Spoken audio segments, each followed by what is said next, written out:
محترم خواتین و حضرات، السلام علیکم ورحمۃ اللہ۔ خوارج، مرتدین اور متنقصین کا بیان چل رہا ہے، ان سے متعلق احکام سے متعلق بیان چل رہا ہے۔ حدیث نمبر 78 ہے، کتاب کے اعتبار سے 155، page number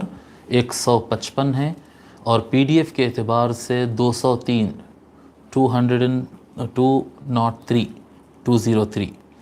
P D F کے اعتبار سے حدیث پڑھتے ہیں۔ حدیث نمبر 78،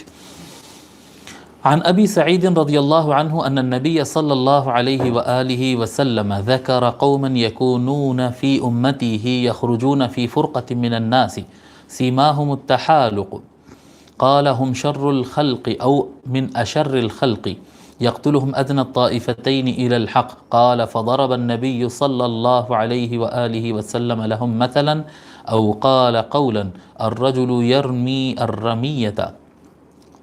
أو قال الغرض فينظر في النسل فلا يرى بصيرة وينظر في النضي فلا يرى بصيرة وينظر في الفوق فلا يرى بصيرة رواه مسلم وأحمد۔ حضرت ابو سعید خدری رضی اللہ تعالیٰ عنہ روایت فرماتے ہیں کہ بے شک نبی اکرم صلی اللہ علیہ وآلہ وسلم نے کچھ قوم کا ذکر کیا اور فرمایا کہ یہ میری امت میں نکلیں گے، میری امت میں اس وقت ظاہر ہوں گے جب لوگ فرقوں میں بٹنے شروع ہو جائیں گے۔ فی فرقۃ من الناس، جب لوگ فرقوں میں بٹنا شروع ہو جائیں گے اس وقت یہ قوت کے ساتھ ابھریں گے، اور ان کی علامت سیماہم التحالق، ان لوگ کی علامت یہ ہوگی کہ یہ سارے کے سارے اپنے سر مڈائے ہوئے ہوں گے، سر منانا ان کی خصوصی نشانی ہوگی۔ قال ہم شر الخلق، فرماتے ہیں کہ حضور صلی اللہ علیہ وسلم نے فرمایا یہ سب سے بدترین مخلوق ہے، زمین پر یہ سب سے بدترین مخلوق ہے، او من اشر الخلق، یہ سب سے زیادہ بدترین مخلوق میں سے ہے۔ یقتلہم ادنی الطائفتین الی الحق،